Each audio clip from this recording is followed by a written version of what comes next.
Aleluia, toda honra, toda glória ao Senhor Jesus. Amém? Ele é bom o tempo todo.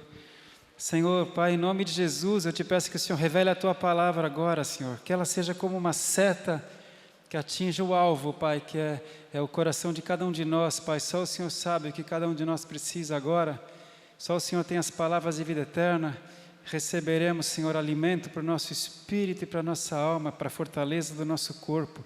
Eu te agradeço em nome de Jesus. Amém. Glória a Deus.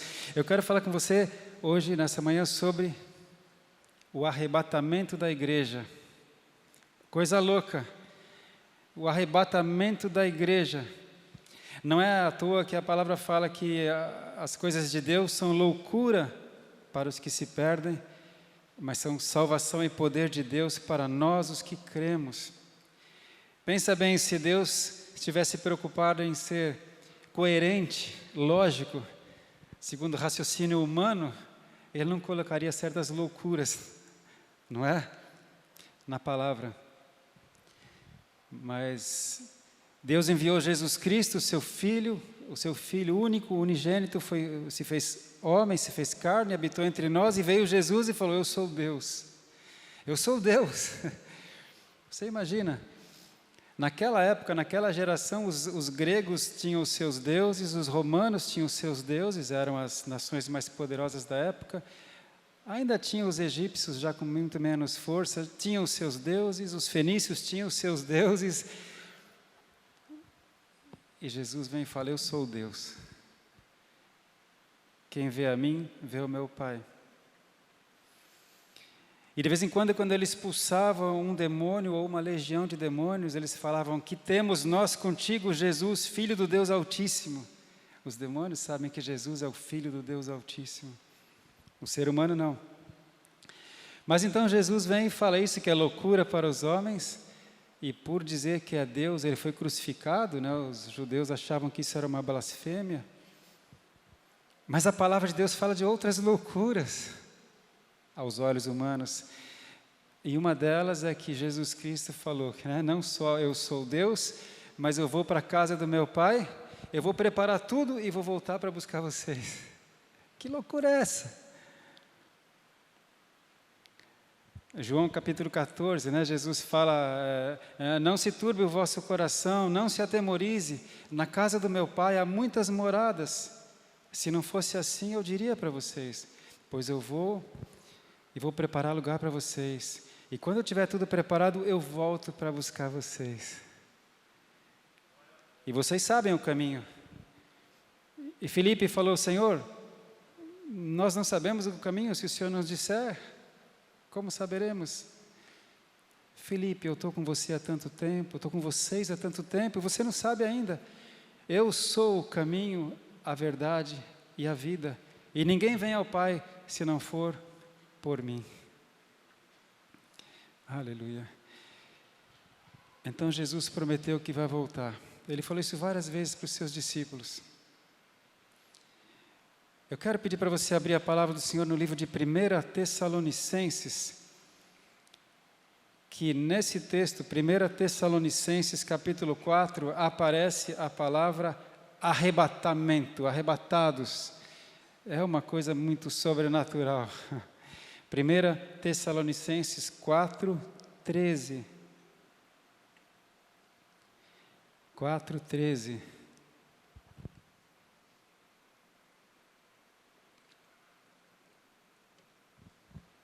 Não quero, porém, irmãos, que sejais ignorantes acerca dos que já dormem, para que não vos entristeçais como os demais que não têm esperança.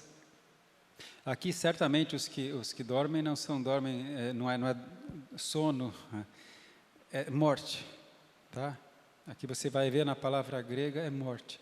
Não fiquem tristes acerca dos que já morreram, para que vocês não fiquem sem esperança como os outros, né? Não fiquem tristes como aqueles que não têm esperança. Por quê? 14. Porque se cremos que Jesus morreu e ressuscitou, assim também aos que em Jesus dormem, Deus os tornará a trazer com Ele. A palavra aqui está falando sobre aqueles que já morreram com Cristo, Deus tornará a trazê-los com Ele. Você sabe que Jesus disse assim, para você que gosta dos endereços, em João capítulo 6, 53, Jesus fala: quem comer a minha carne e beber o meu sangue, eu o ressuscitarei no último dia. Ali Jesus fala 3 vezes isso, naquela passagem. Quem comer a minha carne e beber o meu sangue, eu o ressuscitarei no último dia. Há um último dia. É chamado o dia do Senhor, ou o grande dia. É o dia da volta de Cristo. E quando ele disse isso, quem comer a minha carne e beber o meu sangue, os judeus não entenderam e falavam: como assim? Como ele pode nos dar a sua carne a comer? E depois que Jesus dá essa palavra, todos foram embora. O final de capítulo de João 6, eles disseram: duro é esse discurso, quem poderá suportar? Ele está falando que a gente vai comer a carne dele e beber o sangue dele, e foram todos embora. E só ficaram os 12 apóstolos. E Jesus pergunta: acaso vocês também querem ir?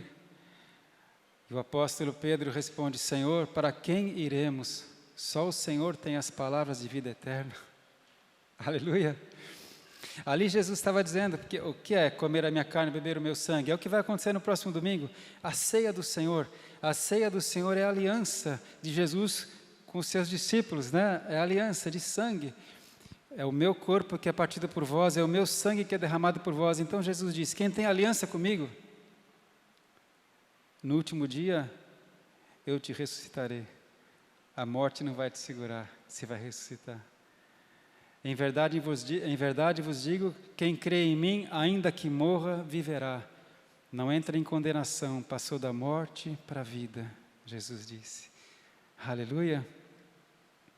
Amém? Palavras de vida eterna. É loucura aos olhos do mundo. Mas Jesus prometeu. Vamos ver aí 1 Tessalonicenses 3:13. 3:13. Para confortar o vosso coração, para que sejais irrepreensíveis em santidade diante do nosso Deus e Pai, na vinda do nosso Senhor Jesus Cristo com todos os seus santos. Ele volta na vinda do Senhor com todos os seus santos, e nós temos que ser irrepreensíveis em santidade.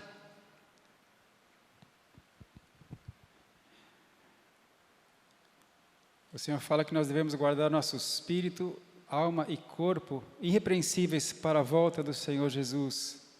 Porque quando Ele voltar, Ele vai buscar a sua noiva, a noiva que é a igreja, e sem mácula, sem mancha. A palavra fala imarcesível, quer dizer sem mácula, sem mancha. A noiva de Cristo, que é a igreja. Ah, Senhor, que coisa louca e linda.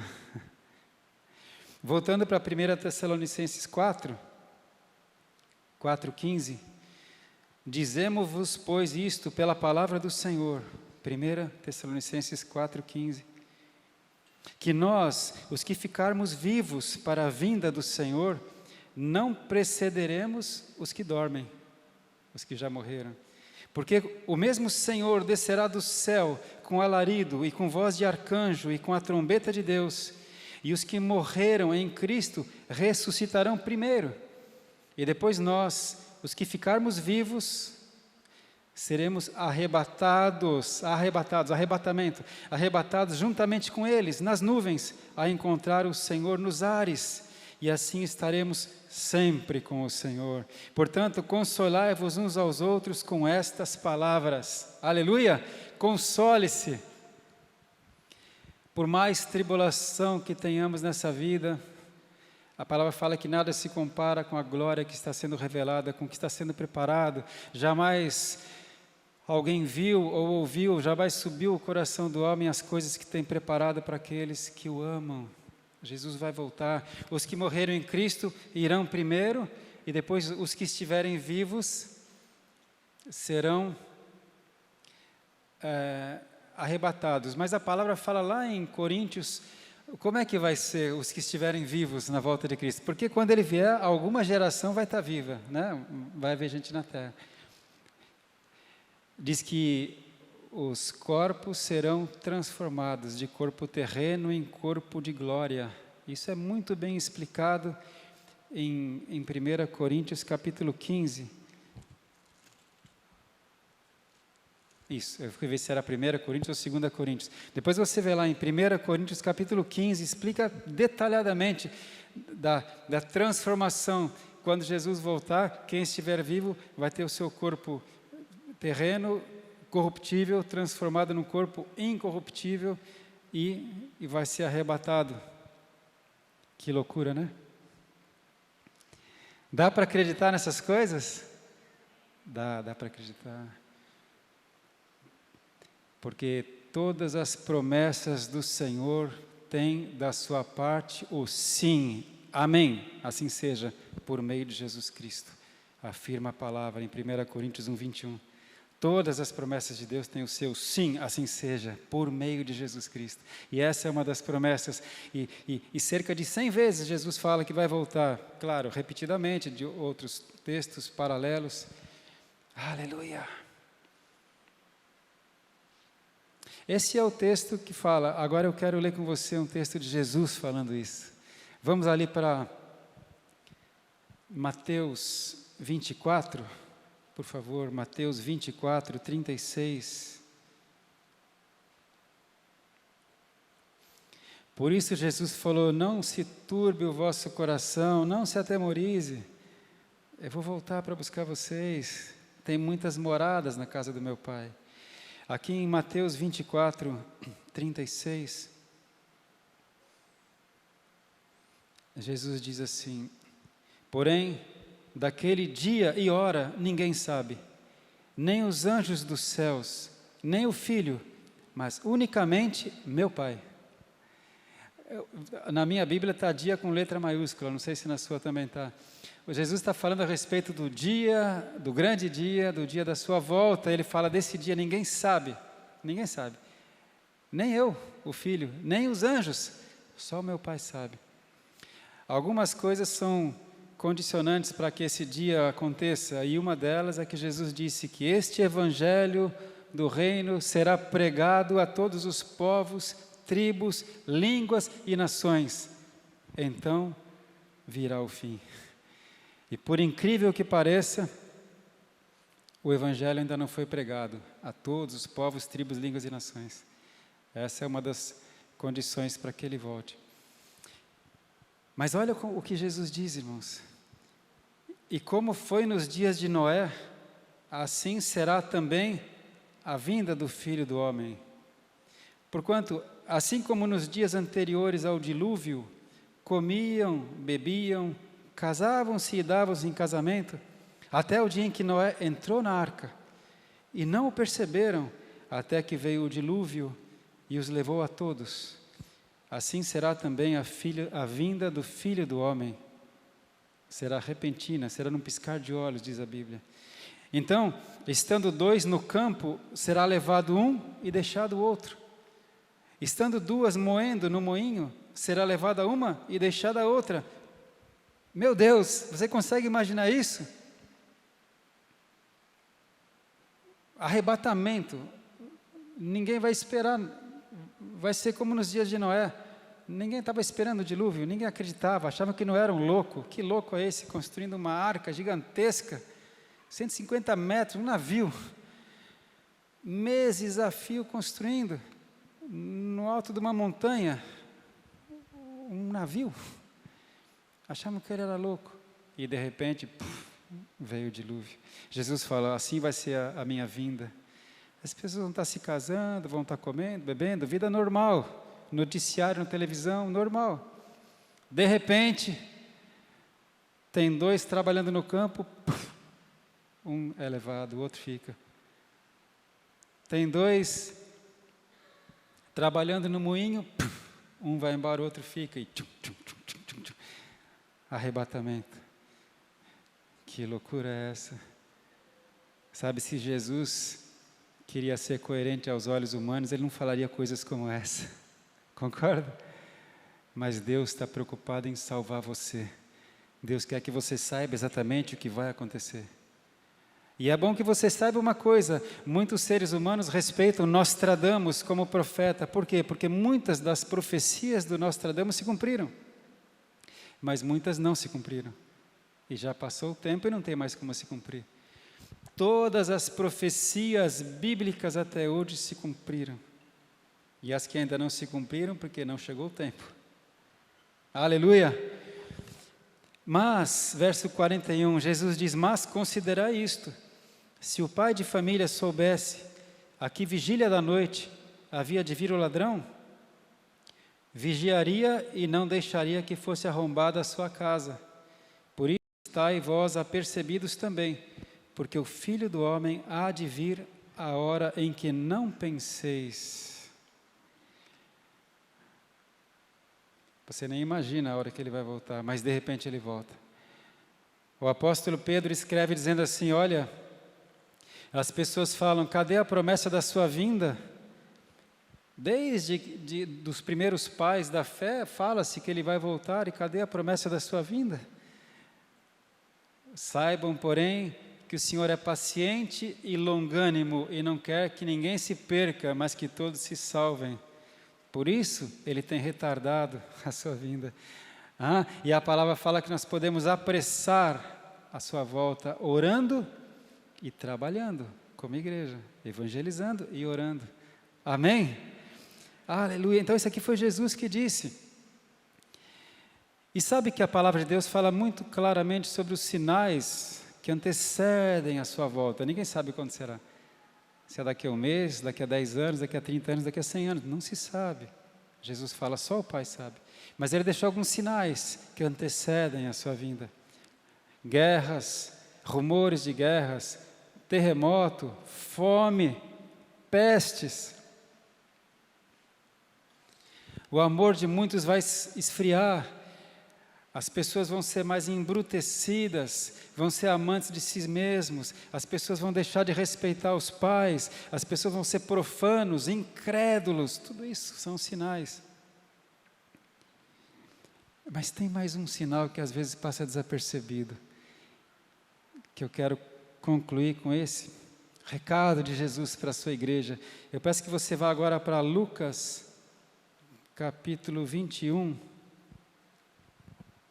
Lucas 21, verso 20. Lucas 21,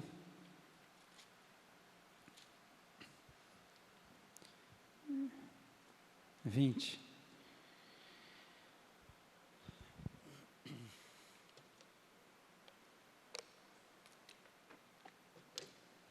Mas quando virdes Jerusalém cercada de exércitos, sabei então que é chegada a sua desolação. Aqui eles estão por volta do ano 30,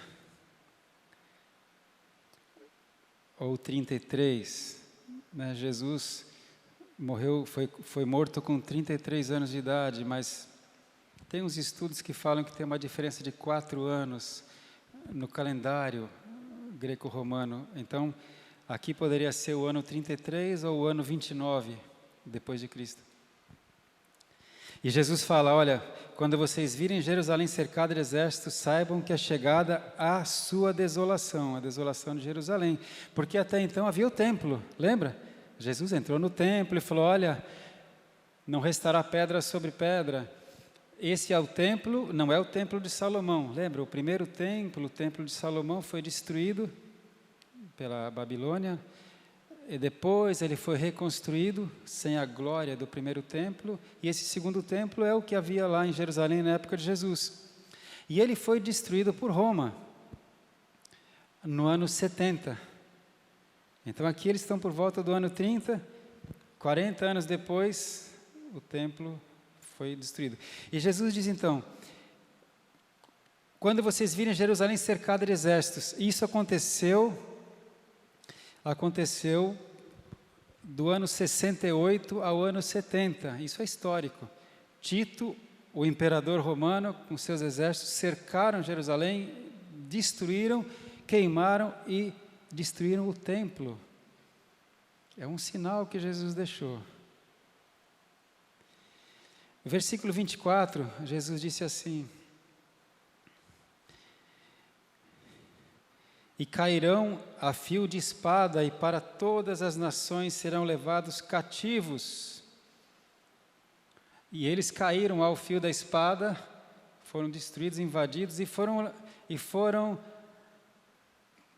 para todas as nações. Sabe, meus irmãos, muitos milhares de judeus morreram nessa invasão dos romanos, quando o templo foi destruído, e muitos fugiram da cidade, nunca mais voltaram, e nessa época começou a fuga dos judeus para o mundo todo. Quase todos os países do mundo receberam judeus, e hoje há judeus, ainda hoje, em quase todos os países do mundo.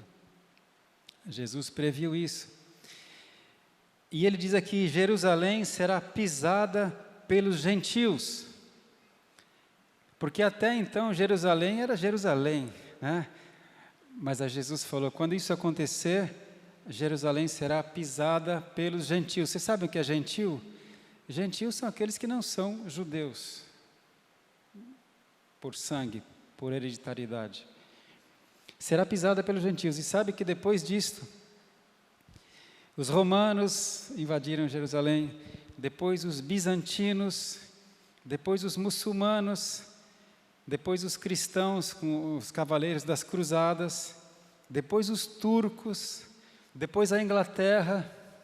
Nunca mais, desde o ano 70, nunca mais Jerusalém foi dos judeus. Veja só, passaram por lá os romanos, os bizantinos, né, no Império Bizantino, do Bizâncio, os muçulmanos, os cristãos, os turcos do Império Otomano, a Inglaterra, já recentemente, o Império Britânico dominava aquela região. E aí Jesus fala no verso 24: até que os tempos dos gentios se completem. A gente está chegando aqui mais perto dos nossos dias. Os gentios vão pisar Jerusalém até que o tempo dos gentios se complete. Alguma coisa vai acontecer para os gentios, porque a palavra fala que a salvação veio dos judeus, mas ela seria estendida a todos os povos. Deus tinha dito a Abraão: em ti serão benditas todas as nações da terra. Eu falei de você uma grande nação, da raiz de Davi vem o Messias, mas um dia todas as nações da terra serão abençoadas. Então isso é o tempo dos gentios.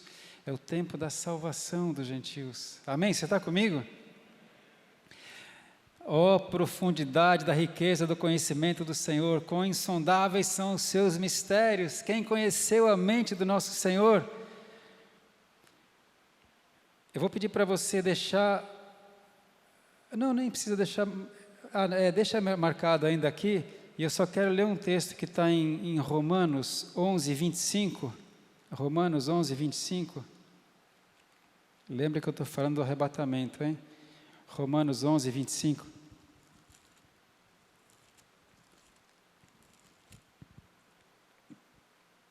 Porque não quero, irmãos, que ignoreis este segredo, para que não presumais de vós mesmos. Paulo está escrevendo para os gentios, que o endurecimento veio em parte sobre Israel, até que a plenitude dos gentios haja entrado.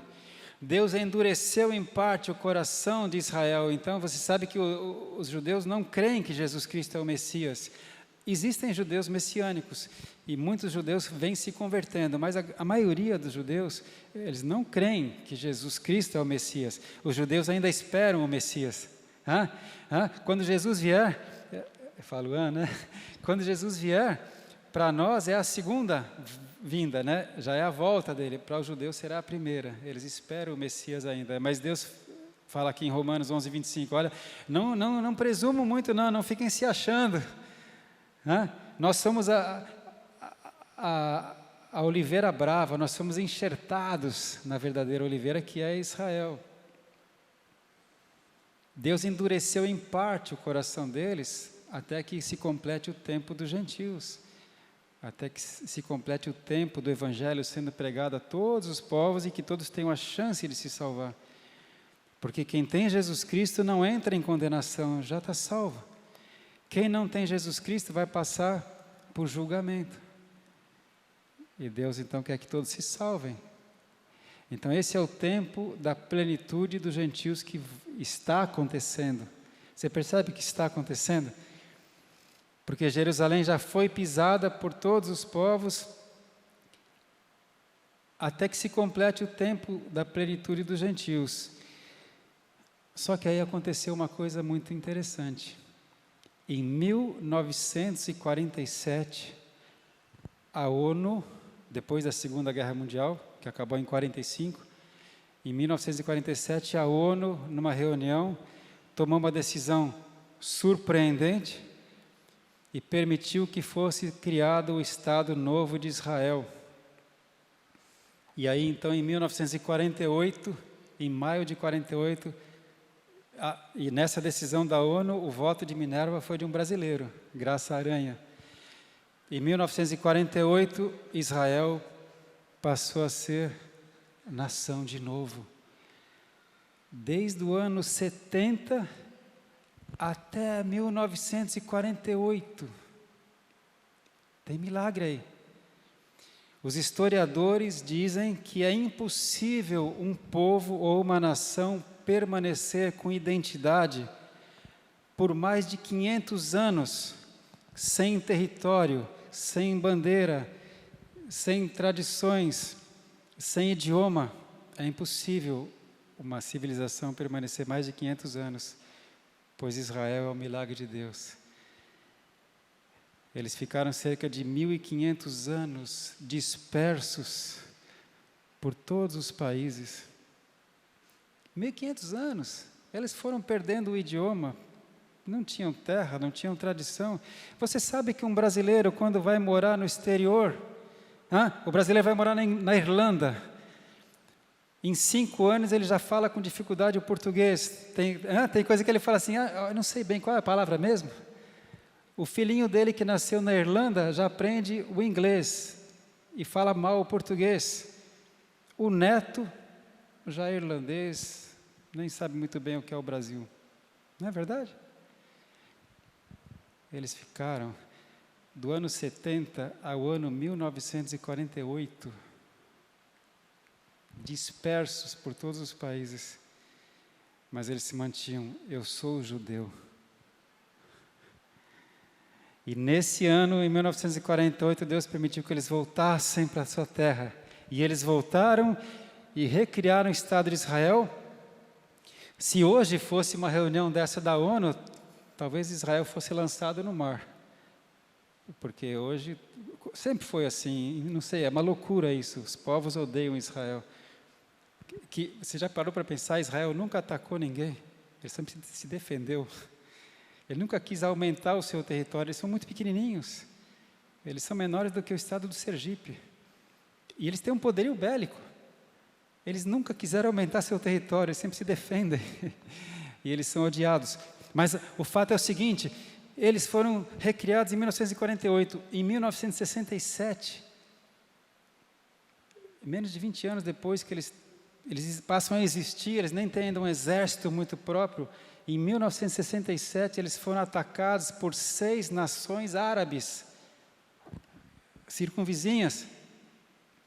E pela mão de Yahvé, o Todo-Poderoso, que continua agindo hoje como agia no tempo de Moisés, porque Deus é o mesmo hoje, ontem, eternamente, Israel, recém-criado como nação, venceu numa guerra de 6 dias, 6 nações árabes mais poderosas do que eles. Desde então, nunca mais e ali eles reconquistaram Jerusalém. Em 68 eles reconquistaram Jerusalém. E quando você vê hoje o mapa de Israel, ele tem uma curva assim, né? Tem a Cisjordânia que entra aqui, tem a faixa de Gaza, tem as colinas de Golã da Síria, mas Jerusalém está dentro de Israel. Eles reconquistaram em 68. É um sinal Dali para cá, nunca mais as nações pisaram Jerusalém a seu bel prazer. Jerusalém é de Israel. Apesar que até hoje tem pressões querendo mudar isso. E vamos finalizar com o verso 28, Lucas 21, 28. Ora, quando essas coisas começarem a acontecer, os discípulos não viram isso, hein? Aqueles apóstolos não viram isso, tudo que eu estou falando.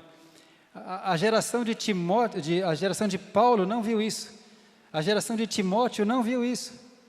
A nossa geração viu isso acontecer, isso tudo com Jerusalém. E ele falou, olha, quando essas coisas começarem a acontecer, olhai para cima e levantai a vossa cabeça, porque a vossa redenção está próxima. Meu Deus. Mas quando será, Senhor? O dia e a hora ninguém sabe. Nem o Filho, nem os anjos, só o meu Pai sabe. Mas Ele deixou sinais da sua volta e do arrebatamento. E Ele prometeu, aquele que perseverar até o fim será salvo. Eu quero dizer como Paulo disse, quem nos separará do amor de Deus que está em Cristo Jesus? Nem perseguição, nem fome, nem espada, nem abismo, nem profundidade, nem altura, nem nenhuma criatura deste mundo ou do mundo futuro, nada pode nos separar do amor de Deus que está em Cristo Jesus. Porque aquele que deu o seu próprio Filho por nós, como não nos dará juntamente com Ele todas as demais coisas? Aleluia! Por isso seja firme, constante, inabalável, porque o seu trabalho no Senhor não é em vão.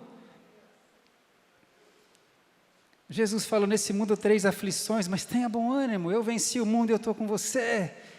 Todos os dias até aquele grande dia quando eu volto para te buscar, aleluia.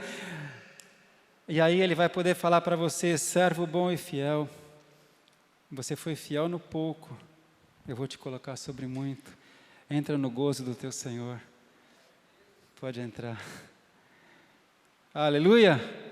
Vamos ficar de pé, povo de Deus. Nós temos essa esperança, nós temos essa alegria.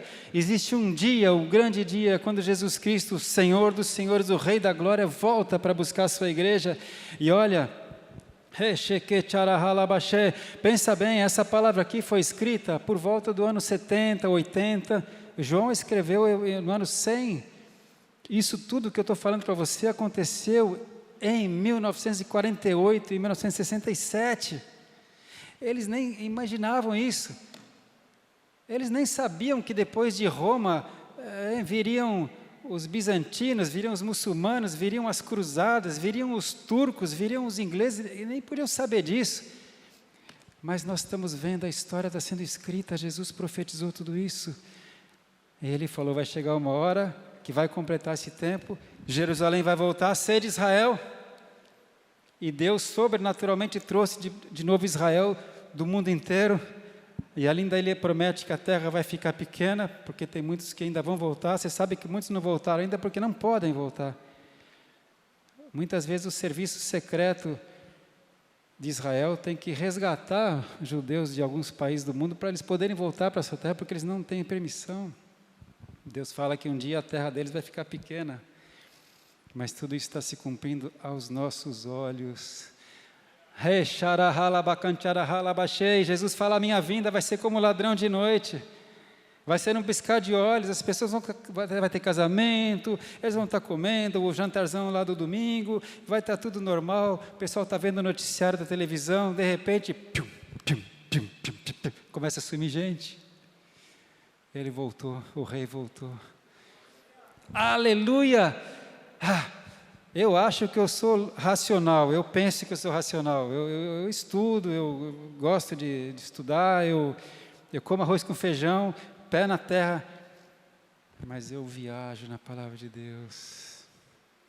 Eu sei que ela é verdadeira, e sei porque quando eu oro em nome de Jesus Cristo, as coisas acontecem. Isso também é loucura, isso também é promessa. Aleluia. Eu quero chamar o ministério de louvor. A gente vai louvar o Rei da Glória. Porque essa palavra, como eu disse, é uma palavra para nos dar esperança. Traga à memória as coisas que te trazem esperança. Aleluia.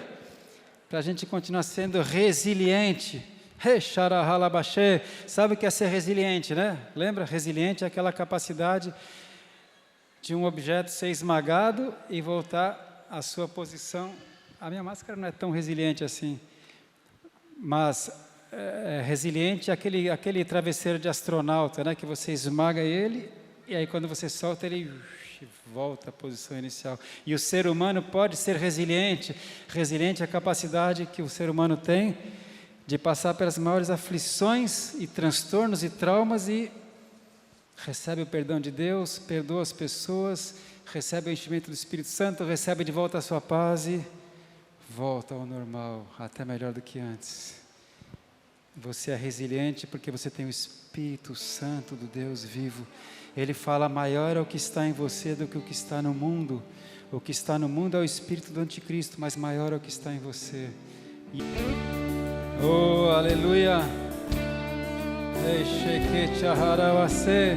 Irmãos, rogamo-vos pela vinda de nosso Senhor Jesus e pela nossa reunião com Ele, que não vos movais facilmente do vosso entendimento e nem vos perturbeis, quer por espírito, quer por palavra, quer por epístola, como se o dia de Cristo estivesse já perto. Ouça isso.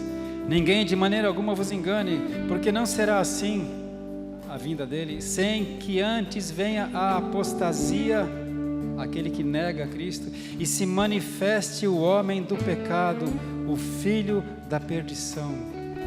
Antes da volta de Cristo, o anticristo vai se manifestar, o qual se opõe e se levanta contra tudo o que se chama Deus ou se adora, de sorte que se assentará como Deus no templo de Deus, querendo parecer Deus. O templo de Deus não foi reconstruído ainda, o terceiro templo. Mas eu quero que você saiba que Israel já tem tudo preparado para a construção do terceiro templo. Até nós visitamos lá em Jerusalém o Museu do Templo. E eles passam um filme que nós assistimos para os turistas, onde eles mostram que ele já tem a menorá preparada, a mesa dos pães da proposição, ele já tem a planta, já tem tudo pronto para reconstruir o templo. Israel quer reconstruir o templo. E não foi reconstruído ainda, por quê? Eles têm tecnologia para isso, têm dinheiro para isso, por que não foi reconstruído o templo? Porque eles têm que reconstruir o templo no lugar certo, ali no Monte Moriá, ali onde Abraão ofereceu Isaac, ali onde era o templo, onde só temos hoje o Muro das Lamentações, que é uma parede que restou do templo. Só que ali em cima, na esplanada do templo, tem uma mesquita de Oman, uma grande mesquita muçulmana, e os árabes não aceitam tirar aquela mesquita de lá. Só por isso não foi reconstruído o templo ainda. Mas quando você ver os noticiários de que o templo está sendo reconstruído, lembre-se dessa palavra, que o anticristo, o filho da perdição, antes da volta de Cristo, ele vai se manifestar, vai se apresentar como aquele que vai trazer paz para o mundo, paz para as nações, vai ter um governo único mundial, está tudo previsto aqui. E a palavra fala que quando todos estiverem dizendo paz, paz, eis que virá repentina destruição. O anticristo, que é um homem, ele entrará no templo, profanará o templo, porque não pode entrar, e ele vai querer ser Deus, parecer como Deus. E esse é o sinal derradeiro da volta de Cristo. Quando você vê alguma coisa aí na CNN, na Fox News, na Globo News, onde for, preparativos para a reconstrução do templo estão recomeçando a todo vapor, olha para cima, porque a sua redenção está próxima. Eu quero fazer uma oração por você, para que você retome a sua fé, a sua esperança, a sua resiliência. Pai, em nome de Jesus, pelo poder da Tua palavra, Senhor, eu profetizo força, vigor, alegria, esperança para o Teu povo, Senhor. Pai, reconhecemos que em tudo somos contristados, mas não abatidos, Senhor.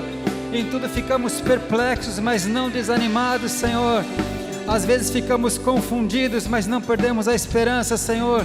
Que o Senhor restaure agora as tuas forças físicas, restaure a tua saúde. Eu repreendo essa enfermidade no seu corpo em nome de Jesus Cristo, porque Ele é Jeová Rafa, é o Deus que cura, e está escrito que Jesus na cruz levou as nossas enfermidades. Recebe saúde para cada célula do seu corpo, recebe vigor, recebe de volta a tua alegria emocional. Eu cancelo todas as feridas na alma que te trouxeram tristeza, depressão, perda de esperança. Recebe agora a paz do Senhor Jesus, que excede, sobrepassa qualquer entendimento humano. Recebe a paz, porque Ele é o príncipe da paz, Ele é o teu Senhor. Recebe de volta agora a força no teu espírito, reaviva o teu espírito. Oh Senhor Deus, enche de novo o nosso espírito com a tua palavra poderosa, com a tua presença santa. Eu profetizo em nome do Senhor Jesus Cristo que você sairá daqui maior do que você entrou, melhor do que você entrou, porque a força do Senhor, a alegria do Senhor é a tua força.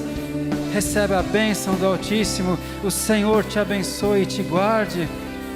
O Senhor tenha misericórdia de ti. O Senhor faça resplandecer sobre ti o seu rosto. O Senhor te dê a paz, em nome de Jesus Cristo. Amém e amém. Povo de Deus, Ele vai voltar um dia, e quando Ele voltar nós vamos subir, aleluia. Enquanto estivermos aqui, nós vamos saquear o inferno e povoar o reino dos céus, e as bênçãos te seguirão, diz a palavra. Essas bênçãos te seguirão quando tu me obedeceres, filho. Aprenda a ter intimidade com Ele, deseje ter intimidade com Ele, porque é a melhor coisa dessa vida. Jesus falou: eu vim para que você tenha vida, e vida com abundância. Mesmo enquanto você é peregrino nessa terra, mesmo aqui que o príncipe deste mundo é Satanás, eu tenho vida e vida com abundância para você, Ele prometeu. Mas como, Senhor? Porque eu estou contigo todos os dias nas tuas guerras, nas tuas lutas. Amém?